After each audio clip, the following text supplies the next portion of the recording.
আব্বাস রাদিয়াল্লাহু তাআলা আনহু থেকে একটা রিওয়ায়াত আছে, আন আব্দুল্লাহ ইবনে আব্বাস রাদিয়াল্লাহু তাআলা আনহু قال ولد النبي صلى الله عليه وسلم يوم الاثنين وخرج من مكة إلى المدينة يوم الاثنين।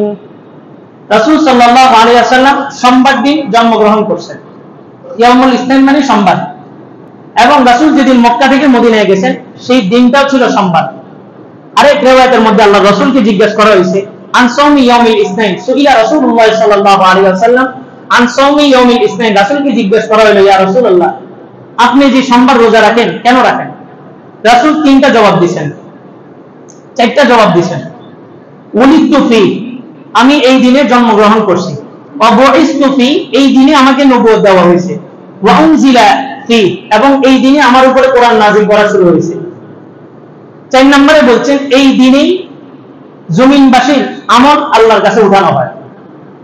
সোমবার দিন রাসূল কেন রোজা রাখতেন? 1 নম্বর হচ্ছে রাসূল এই দিনে জন্মগ্রহণ করছেন। দ্বিতীয় নম্বর, রাসূলের 40 বছর পূর্ণ হওয়ার পরে রাসূলকে এই সোমবার দিনই নবুয়ত দেওয়া হয়েছে। 3 নম্বর, এই দিনেই কোরআন সর্বপ্রথম নাযিল হওয়া শুরু হয়েছে। 4 নম্বর, সোমবার দিন সাপ্তাহিক মানুষের আমলগুলোকে সোমবার এবং বৃহস্পতিবার আল্লাহর দরবারে উঠানো হয়।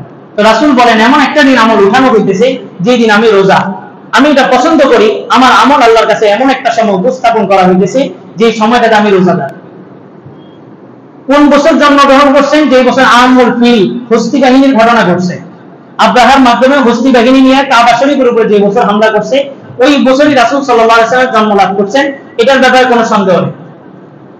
মতানৈক্য যে বিষয়টার মধ্যে কোন মাসে রাসূল জন্মগ্রহণ করছেন, অধিকাংশ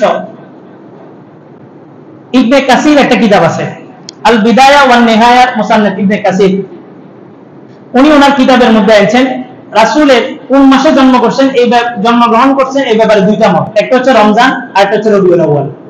রমজানের ব্যাপারে যে মতটা দিয়েছে ওই আমুল ফিলের ওই তারিখের সাথে এখন আপনি নিজেও ক্যালকুলেটর করলে হিসাব মিলাতে পারবেন না যে রমজানে রাসূল জন্মগ্রহণ করছে, এই কারণে এই রিওয়ায়াতটা বাদ। রবিউল আউয়াল মাসে জন্মগ্রহণ করছেন এটা সর্বদিক থেকে হিসাব মিলে। এখন রবিউল আউয়ালের কোন তারিখে রাসূল জন্মগ্রহণ করছেন সেখানে 6 থেকে 7টা সংখ্যা আসছে। রবিউল আউয়াল মাসের 2 তারিখ, রবিউল আউয়াল মাসের 8 তারিখ, রবিউল আউয়ালের 10, রবিউল আউয়ালের 12, রবিউল আউয়ালের 17, আরেক রিওয়ায়াতে আসছে রবিউল আউয়ালের 8 দিন বাকি থাকতে। এই সবগুলা রিওয়ায়াতের মধ্যে 4টা রিওয়ায়াতকে বাদ দিয়া ইবনে কাসির রাহমাতুল্লাহ আলাইহি উনি 3টা রিওয়ায়াত নিয়ে আলোচনা করছেন। 2, 8, 12 এই 3টা দিবস নিয়ে উনি আলোচনা করছেন।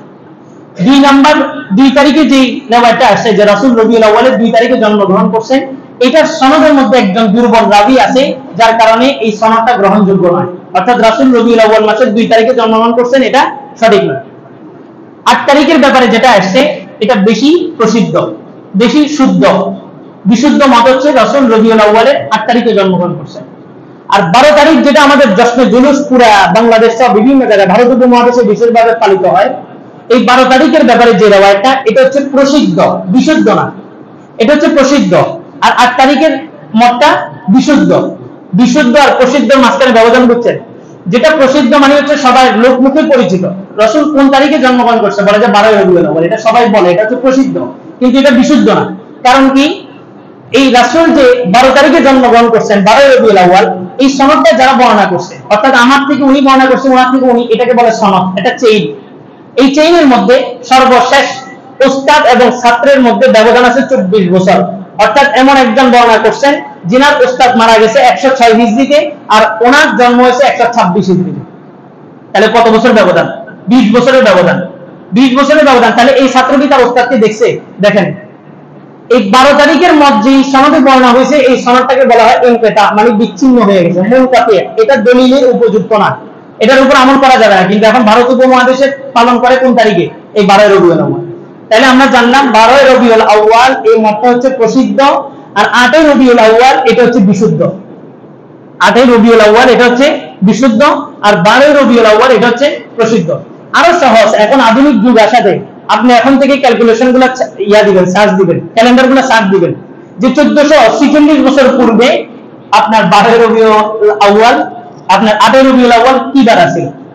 12 রবিউল আউয়াল যেই বার 8 রবিউল আউয়াল সেই বার হবে না। 8 রবিউল আউয়ালে যায় দেখবেন যে আপনার সোমবার পড়ে। একদম সহজ। আধুনিক বিজ্ঞান এখন এটা বোঝার জন্য আরো সহজ হয়ে গেছে।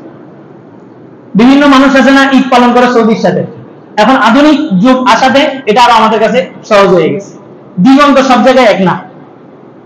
কক্ষপথ গুলা যারা গবেষণা করছেন ওনারাই বলছেন একই দিনে পুরা বিশ্বে ঈদ করা সম্ভব নয়। তাইলে এই মতগুলোর ভিতরে আমরা জানলাম যে আল্লাহ রাসূল রবিউল আউয়াল মাসের 8 তারিখে জন্মগ্রহণ করছেন, এই মতটাই বিশুদ্ধ। কেউ যদি পালন করতে হয় তাহলে এই 8 তারিখই পালন করবে। এবার আসেন কিভাবে পালন করবে।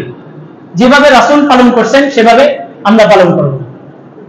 লাকাদ কানা লাকুম ফি রাসূলিল্লাহি উসওয়াতুন হাসানাহ লিমান কানা ইয়ারজুল্লাহা ওয়াল ইয়াওমাল আখির ওয়া যাকারাল্লাহা কাসীরান।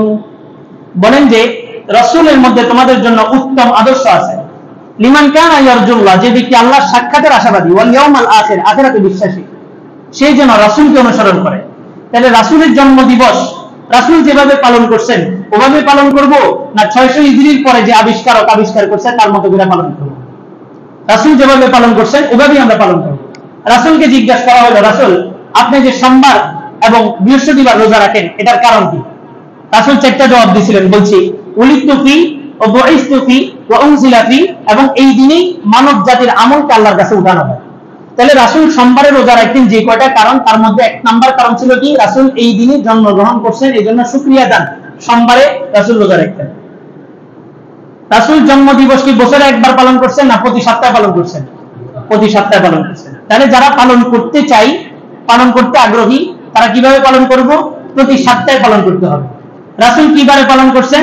সোমবারে পালন করছেন। আমরাও কিবারে পালন করব? সোমবারে পালন করব। রাসূল কিভাবে পালন করছেন? রোজা রাখার মাধ্যমে পালন করছেন। আমরাও কিভাবে পালন করব? রোজা রাখার মাধ্যমে। এর বাহিরে যদি যাই, আম্মা জান আয়েশা রাদিয়াল্লাহু তাআলা বলেন, ইয়াকুম ওয়া মুহদাসাতুহা, নতুনত্ব যে জিনিসগুলা দিনের ধর্মের মধ্যে ঢুকে এগুলা থেকে তোমরা বেঁচে থাকো।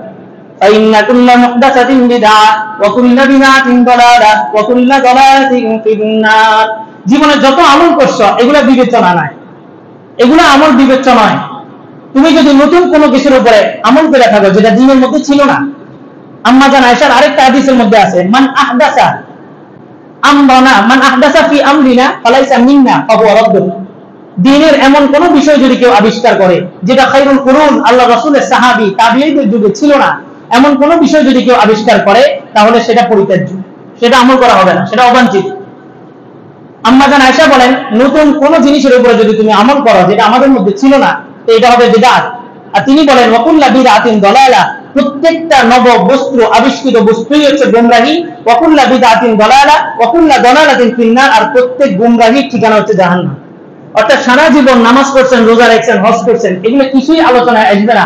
আপনি দ্বীনের মধ্যে কোনো নতুন কিছু ঢুকাইছেন কিনা, যদি ঢুকায় থাকেন অথবা জানা সত্ত্বেও নতুন কোনো জিনিসের উপর আমল করছেন, তো আপনার আর কোনো আমল বিবেচনা আসবে না, আপনার ঠিকানা সরাসরি কোথায়? জাহান্নাম। নাউযুবিল্লাহ। আল্লাহ তাআলা আমাদেরকে এই শ্রেণী থেকে হেফাজত করুন।